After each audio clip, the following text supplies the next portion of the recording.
Creativity is an addiction. It takes over your mind, your body, your soul. And there's a lot of people that look for things to break free of it because we don't understand it, but we have to feed it and we have to grow with it. I don't know the story of Taylor Hawkins, but we do know that things were found inside his body. I do know that creativity, the addiction, the podcast was created because of Chris Cornell. And now we've lost another one. We don't know why. I just have to do what I have to do. And that is help you understand that creativity is an addiction. Unplugged because we will always say yes to creativity. Totally uncut because we all make mistakes. So turn it into a tool. This is Arroe Unplugged. Words don't just suddenly appear on a page. You have to exercise your creativity. You have to be able to go into an area where you really do challenge yourself to bring words forward. Now, I don't speak for all authors, but it's amazing how many authors I do talk with. And we share that likeness in the way of saying, yeah, that's exactly what I do, because you've got to be able to really exercise your creative space. And that's why I do a thing called Stream Thinking, the power of now. What it is, it's an exercise. It's 1 page per day. You give yourself 10 minutes to write about anything. No editing in the end, though. You can't do it. Leave the perfectionist outside the house. It gives you plenty of time to talk about it in the end. Stream thinking. Our best decisions are made in the right now. It is time to own your own leadership. The power of now. Today we're reading from February 26th, the year 2022. And on that particular day, I started things off by asking the question, how strange is the world? How strange is the world?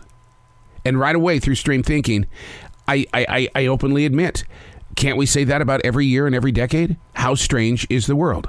I mean, how much history is truly going to make it into the future? We're all guilty of repairing what didn't go right. Add a little bit of this and a little bit of that. The moment, sure, it took place, but it wasn't as bad as it seemed.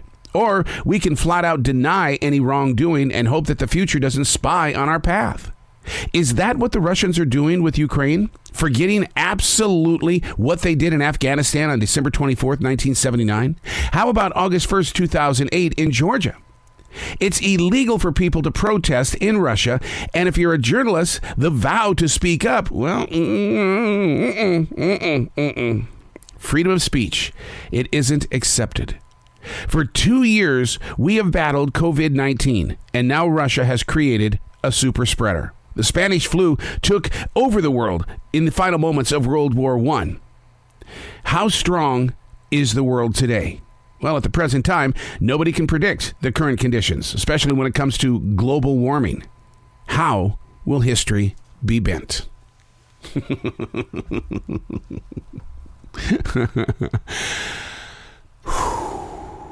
When you put your words in forward emotion, you have to laugh.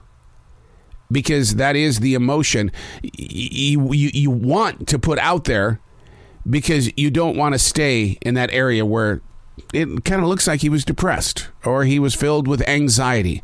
The war in Ukraine, kind of a not so good place. And the world is in fear.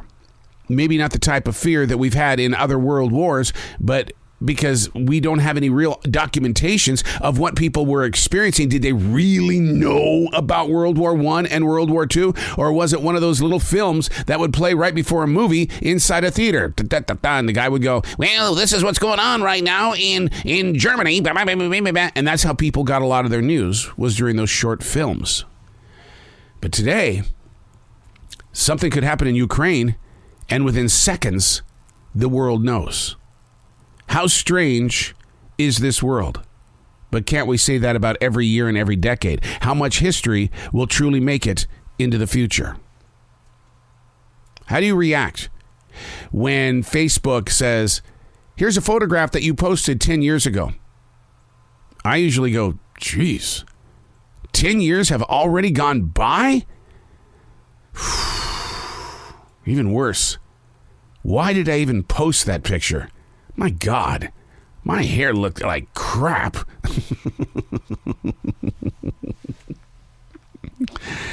How much of your history is going to make it into the future. And let's be honest, how much of your history is going to be rewritten? And as it makes its way into the future, people will see you as the bent story and not the true story. This is not a guilt trip. All I'm saying is, let yourself accept what is right or wrong, what is challenged and what is changed, and let the future have the real you. I'm Arroe, and that's Stream Thinking.